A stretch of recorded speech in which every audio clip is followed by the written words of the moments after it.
I'm Anthony on Flipculture TV. And this Tuesday, we're going to talk about financial success. What is financial success to me? And going over my thoughts. When I first started growing up, I literally thought of being rich. I don't know if it was just me or everyone's like this, but I was like, I'm going to be filthy, dirty rich. Matter of fact, if everyone remembers Macaulay Culkin, just to date me a little bit, and Richie Rich, that's what I wanted to be. And that's what I thought every other family was besides mine. And I said, I need to be like that. Like, that's what I want. I want to be able to go in there, buy a whole bunch of toys, have my own amusement park in my backyard. Like, that's how life should be. And I didn't realize it's like not even the 1%. It's the one of the 1% that are like that, right? But I then started thinking more. I went to college. I was like, I want to be a millionaire. I want to be able to take all my boys out and we go out for long trips and crazy vacations, because during the time we were just going to Myrtle Beach, and we would go to Myrtle Beach because we were like, we could have more fun, but spend less money on the travel. Then I realized that, hey, you know what? There's more to it than that. As I started going on my financial journey and my growth journey and my mental growth, I sat up there and thought, what is it really to be financially successful? And I said, that's just it. Financial success is up to the individual. Financial success is being able to have sustained growth and a sustained income. And I wanted not just a sustained income for myself, but for generations after me. And that's what I mean as far as my legacy. That's what I was looking for. I want to build a legacy in every sense and form possible. Part of that being financially. And the more I thought about this, I realized financial success is depending on the cycle. And as I was getting my thoughts together, I said, oh, it's critical points or steps, because we're always trying to create like a step or a triangle or something so that we can understand and rationalize it. I realized for me to rationalize it, if it was a diagram, it would be a cycle. The first cycle to me, or the first part of the cycle, would be like, act like you've been there before. And I just want you to follow through with me. Ice Cube made a movie, and he was a football coach. And he talked about kids doing a touchdown dance. And he said, why do people do that? Like, act like you've been in this moment before. Because when you celebrate, and you celebrate the small goals or the small accomplishments or the small victories for a long period of time, you lose focus of the end game or your end goal. The touchdown is really a necessary thing that must happen to win the game. So what happens if I told you, you getting your first financial mountain accomplished is really for you to win the game? And for me, mine is legacy, so mine is ongoing. So if I celebrate here, but really I'm still going up and I'm still at the bottom of the mountain, then guess what? If I lose focus, I'm back again at the ground level. I'm back at ground zero. And that's why I say this will be a continuous cycle, because that's the first part, is you have to act like you've been there before. Understand the small victory. Be happy in the victory, but don't lose sight of your end game while celebrating. So moving forward is go the distance. How can you go the distance? What do I mean by that? If you ran track, or if you've ever ran at all, you know, they talk about running a race. You have to go the distance. You have to follow through to the finish line. Just because you hit your first obstacle or your first challenges, it doesn't mean give up. In other words, when you make your first business, it may be a fail. When you look at Facebook, Mark created many businesses before Facebook. He had to go the distance and keep going. Elon Musk, he cleaned a lot of businesses before he had his own business. Got to go that distance. If you look at Kobe Bryant, he literally is looked at not for his financial gain, but because he would always in everything go the distance. The Mamba mentality, and the reason why I started liking Kobe Bryant was because of that. He went the distance. He would stay in. He would stay the course no matter what. And that's so important to do when you're looking at financial success. Are you staying a course? And other people are going to look at you and wonder and not understand what you're doing in the moment. They're going to look at you like you're crazy. But you have to understand what you're doing it for. And again, you're looking at your end game and the goal that you set forth. So you learn through your challenges. That's the biggest thing. When you hit a challenge, you learn from it. You pivot from it. But you can't shy away from a challenge. You got to meet it head on. And that brings us into the next thing. So let's say, boom, you get your big company. And let's say everything's going great. Well, guess what?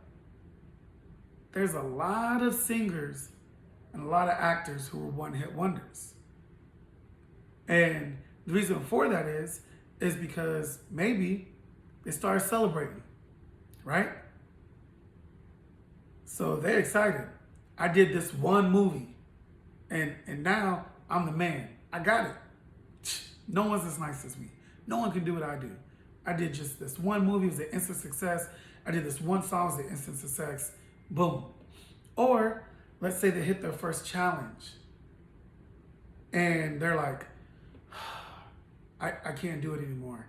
I did the one movie that's good enough for me. I'll be known for that. I'm just going to live out through this movie or this song.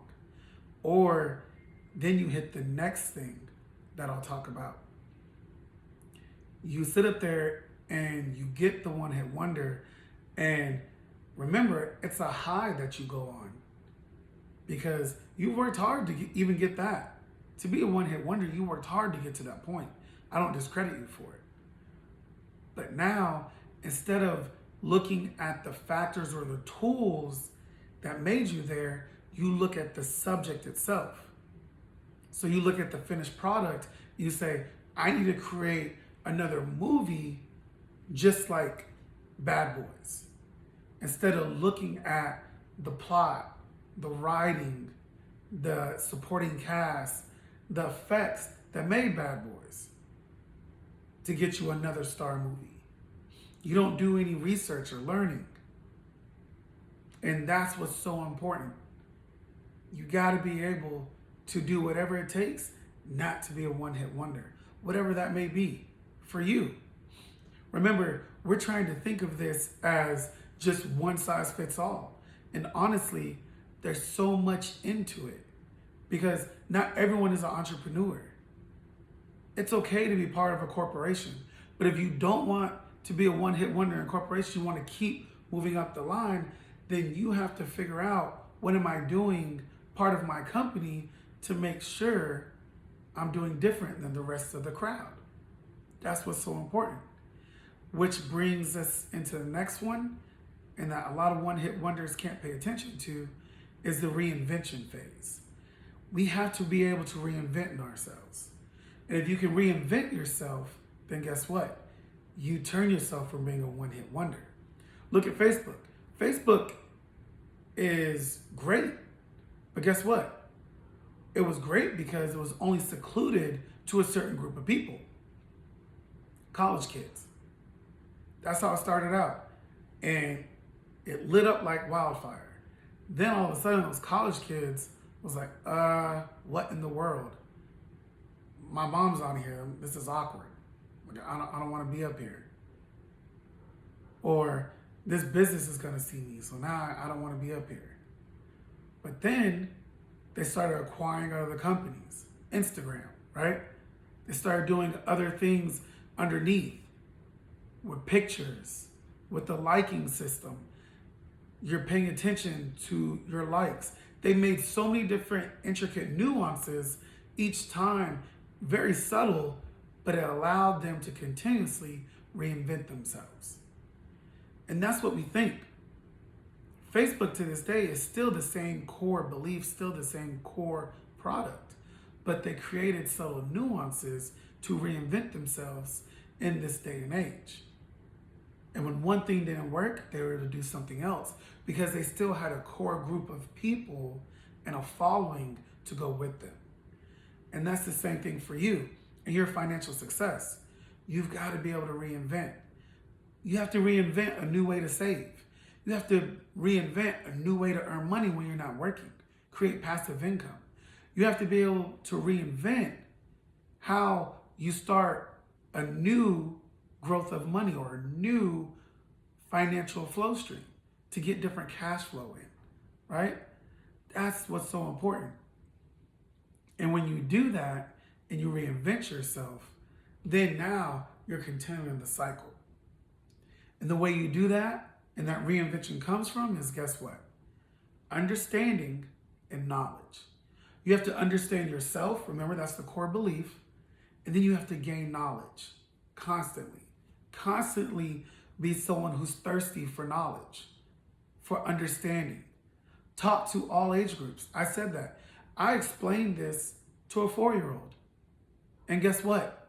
When I said in the very beginning of the ups and downs, that's the idea that he gave me, was ups and downs. You're going to hit ups and downs in this cycle. But how you are able to understand where you're at in the cycle is how you're able to stay consistent through the ups and the downs. Because you're going to have high highs and low lows. But at the end of the day, you have to realize that your understanding and knowledge will carry you through. That's what's so important. And then once you have the understanding and knowledge, then guess what? You'll start something new. And guess what you'll be back at? You'll be back at step 1, right? In the cycle. Act like you've been there before. Then you'll go down to step 2 and go the distance, right? Then you'll be back at step 3. You don't want to be that one-hit wonder. Then you'll be reinventing yourself. Then you'll be understanding and gaining more knowledge. Because we think we have to be subject matter experts. When I worked in human resources and I was a trainer, training different people in the federal sector, literally that's what came about. Is always saying you have to be the subject matter expert in this. Well, in life, in growth, there's so much you can learn. So you'll never be a subject matter expert. But you can always be looking to absorb and learn more. And that's why I said for me, I'm going to be the constant learner. That's who I want to be.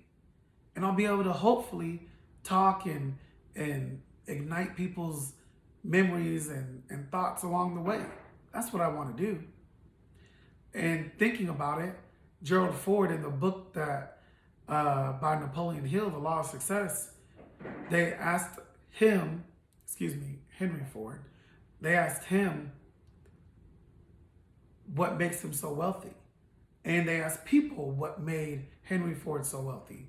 And it was a child that said his raw assets and what he owns is the least amount of his success. But really, it's his knowledge that he has that makes him so wealthy. Because he could lose everything, but based off of him being and having the amount of knowledge and understanding he has, he can get back there again. He can duplicate it again. He can reinvent himself again. Because he's gained so much wisdom. He has so much intelligence. He's talked to so many different people. He's built such a great village. He has such a great network. All those things are going to help him infiltrate and do differently, but continue down the same path. And that's why I say it's a cycle. Thanks for tuning in to Flipculture TV. Again, follow me on Snapchat, follow me on Instagram, on Snapchat, True Visionary XIV, Instagram, True Visionary XIV as well. You'll see me with the picture and it says "quite frankly" on it as kind of my header.